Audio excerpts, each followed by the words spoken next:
So here is that software for selecting the various options in that architecture. And you can see on the right-hand side, it's the same figure we just went over. But now we've got some tabs over here where we can start to select what the input options are. I'm going to select a few that are based on the system model that I'm going to show when we get to the end of this software demonstration, but I'll chat a little bit about each of these as we go in along with them as well.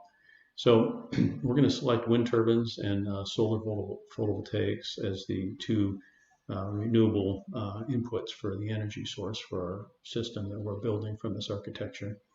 Other options, of course, are concentrated solar power, geothermal, various water-based hydro, wave, tidal, ocean, river could fall into this, or you could put it into the other energy source. And then, of course, grid power, if it's available.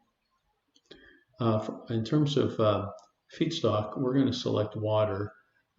These are some of the options you have. You can have a closed system where we're basically recirculating the water. So you produce it when you use the hydrogen, and then you recirculate it back for electrolysis to split out the hydrogen again. So, and all you need is then some amount of small makeup water for whatever gets lost as the system operates. We're not going to do that. Fresh water is the most common way currently that electrolysis is used with fresh water that's been pre-filtered and so forth for the electrolyzer.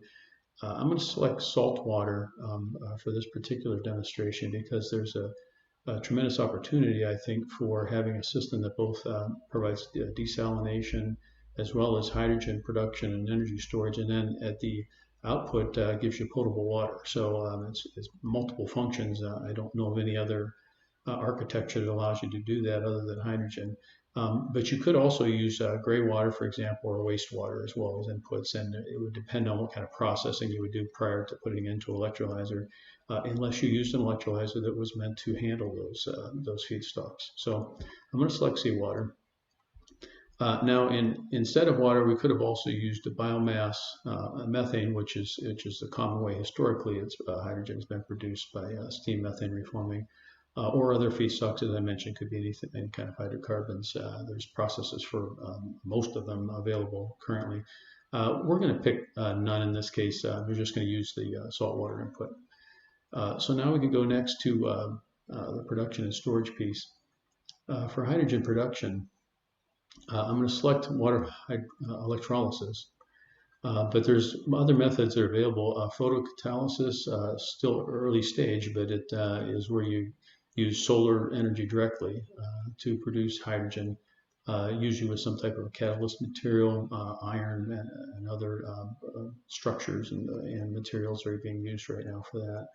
Hydrocarbon reforming, as I mentioned, that's the common way. Methane steam reforming, that's been, or steam methane reforming, sorry, SMR, has been used historically. Various feedstock processing methods are available.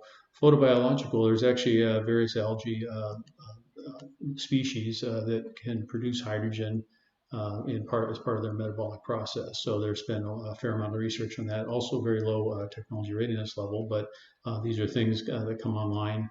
And it's always kind of interesting to plug them into these systems and see what benefits you get from them. Radiolysis is production directly from nuclear exposure to nuclear radiation that produces hydrogen. Again, uncommon at this time. And there's other custom methods available for the production, including geological hydrogen, which is getting some attention now, where there's natural deposits of hydrogen that actually regenerates. So in our case, we're going to go with electrolysis. Storage, we talked a little bit about this in a previous session. You can compress it either in a vessel or in a cavern, salt cavern, for example, or some other underground cavern or opening of some type. Cold or cryo-compressed was studied by the Department of Energy and is still being looked at by a variety of companies where you don't go all the way to liquefied state, but you keep it very cold and also compressed as well so that you get the benefit of increased density. We're going to go with a cryogenic liquid for our demonstration here. And then finally, there's material-based. Metal hydrides is the most common and the highest technology readiness levels, been around the longest. But there's other materials that are being looked at. This is sometimes categorized as solid state storage. Aerogels have been looked at, and quite a few others. Anything basically that can hold the hydrogen, bind it, and then release it by the addition of heat or some other method. Now, depending on what those feedstocks are, you're going to get some beneficial byproducts out. For our electrolysis, we're going to get oxygen. Because we're using no nitrogen in our case, and no carbon, because we don't have anything that has those elements in it. But we are going to get chlorine and sodium hydroxide because we're using seawater. So those will both have commercial uses. So as a byproduct, that we can store those, collect them, process them, and sell them, or use them if we have some type of function that is symbiotic with this system. So we'll go next now. After some period of time, we want to use this hydrogen for generation. We have various methods we can use. I'm going to pick fuel cells, but we could have also, as I mentioned earlier, put it through a turbine or an internal combustion engine. You can also use the heat directly. I mentioned heat might be the main output you're looking for. Well, that heat can drive, in addition to industrial furnaces, as I mentioned, or industrial heating. You can also drive a heat-driven thermodynamic cycle like a Stirling engine to produce electrical power. And there's other hydrogen-based generation. So you can select those here in this part of the software. Now for heat recovery, this is an important piece for the overall system. You can improve the system efficiency and effectiveness, as well as meet multiple other functional needs. So combined heat and power is a common one. I'm going to select that one. So the waste heat, for example, from the electrolyzer or the fuel cell when they're operating, could be used to provide heat and maybe heat-driven power cycles, as I mentioned earlier, as auxiliary power. So I'm going to use that. There's also bottoming, combined cycles.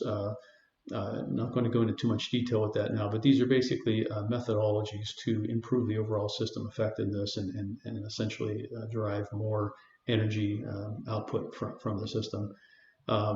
Same with heat to electric harvesting. There's multiple ways to do that as well.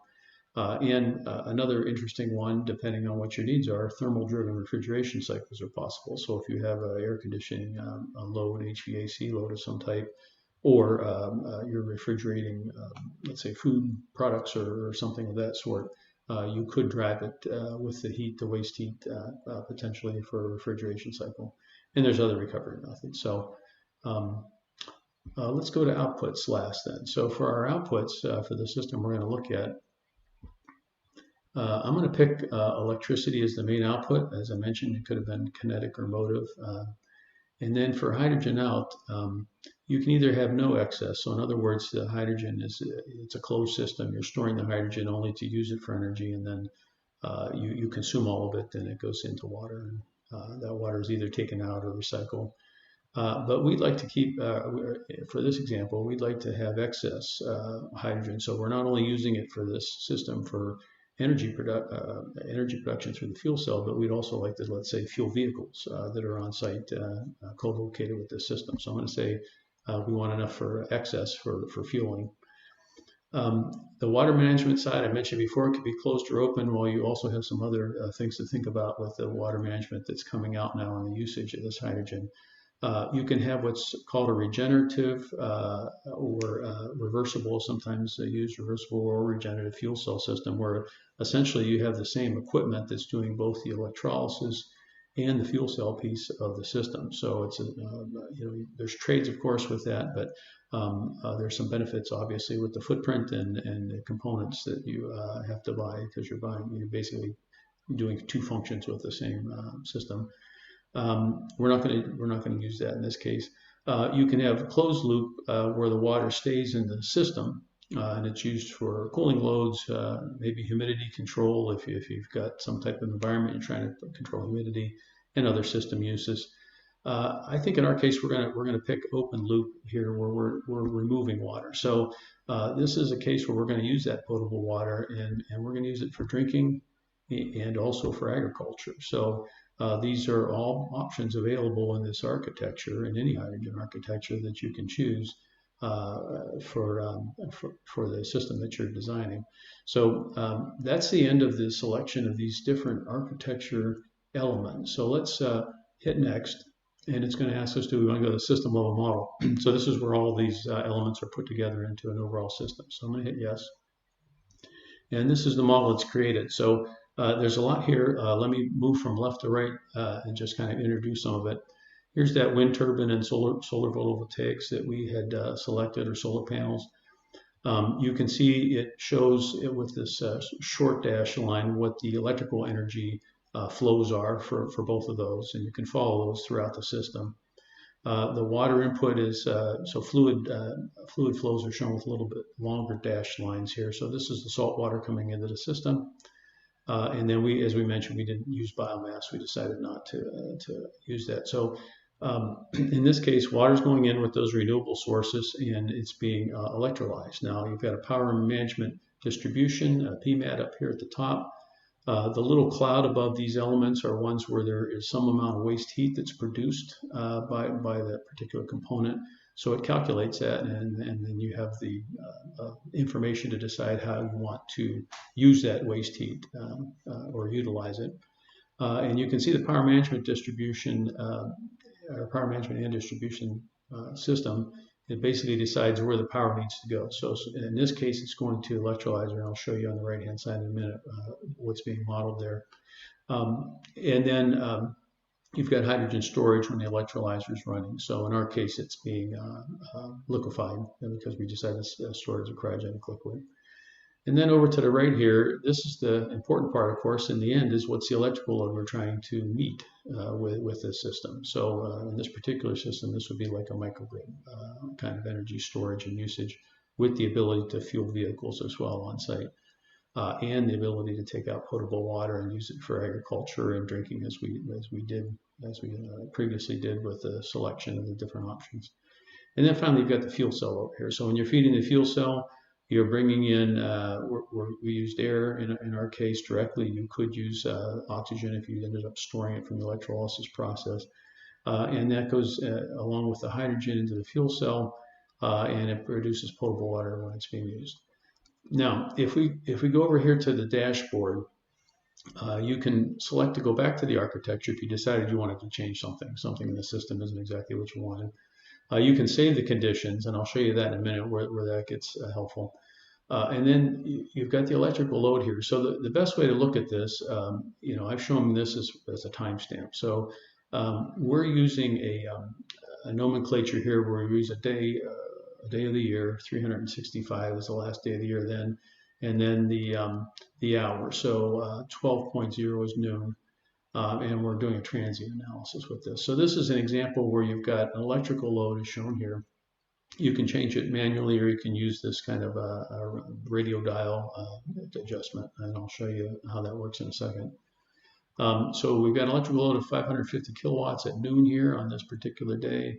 Wind power 350, solar power 450 kilowatts each. And again, this is just for example purposes. The inlet salinity of the water is important because you got to know how much of your byproduct is coming out. So there's a little bit of information here about different types of water feedstocks and what the salinity is, whether it's brackish or freshwater brine. So in this case, we're using seawater, so we're using that salinity. We're not using biomass in this case, but if we did, we could use things like wood, crops, garbage, landfill, gas, alcohol. There's lots of biomass inputs that are possible in this system. And if you choose to use those, you can actually use them in lieu of water input. So, which is kind of interesting from the sense that you can produce potable water from no water input. And again, this is very important depending on what kind of application you're looking at and where in the world you're trying to put this system. That could be a very, very important feature. For oxidizer, we're using air. As I mentioned, you could use oxygen directly, and that improves the performance of the fuel cell. in proportion to the pure oxygen versus the oxygen that's in ambient air. And we're using ambient air, so we're not compressing or using cryogenic oxygen in this case. So I mentioned that's our timestamp. So we can save these conditions, and then we can go to other conditions that we want to look at. Before we do that, let me just jump down here quickly just to show what these little dashboard graphics are showing. So in the power sources, it shows you your split of wind in green and solar in yellow. And then on the loads and storage piece, it shows you what your electrical load is in red, and then how much excess or deficit you have. So in this case, we've got an excess, 31% excess of energy, which we can drive the electrolyzer with, and that's exactly what the system is doing. And in that case, you have you have fluid flows as shown here in this bottom left graphic through the electrolyzer. So you've got oxygen and hydrogen coming out of the electrolyzer. You've got salt water going in, and those are the flows. And then you also have waste heat being produced, in this case by the electrolyzer because it's running, and then by the PMAD, the Power Management Distribution System, which always has some amount of waste heat.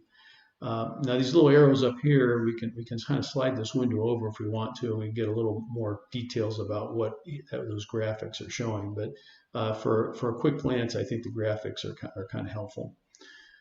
So now, if we wanted to, let's say, look at how this system is going to operate at midnight when you don't have any sun shining, we can go up here to the radio dial. We could change it directly to 0 if we wanted to, but I just want to show you how things change as you begin to lose your solar photovoltaic power on this system. So you can see the split between solar and wind power slowly changing on that graphic. The electrical load and excess, and now you're getting close to balanced, and now you're in a deficit mode. So now you have more, and this is again assuming the electrical load hasn't changed. You're getting more, or you need more, or you have higher demand than you have the ability to produce from your renewables because you've lost your solar panels at night. So in this case, we've got a deficit of 27%. So the system automatically shifts over, taking hydrogen out of storage and driving it through the fuel cell to make up that power. So now we're getting 100 kilowatts out of the fuel cell to help meet that electrical load. Now we're producing potable water, and the fluid flows that you see at the bottom left of that graphic now is switched over to potable water production, as well as the consumption of hydrogen and the oxygen from the air that's being put through the system. And likewise with the heat loads, they've changed now. It's the electrolyzer has no heat because it's not running, no waste heat. The fuel cell, however, has waste heat as shown, and then the PMAD, of course, continues to have waste heat. So that's a quick example of how this works. And again, we can save this condition. So you can walk through either manually or in an automated method a series of simulations during days, weeks, or months, or even years, and see how this system would operate.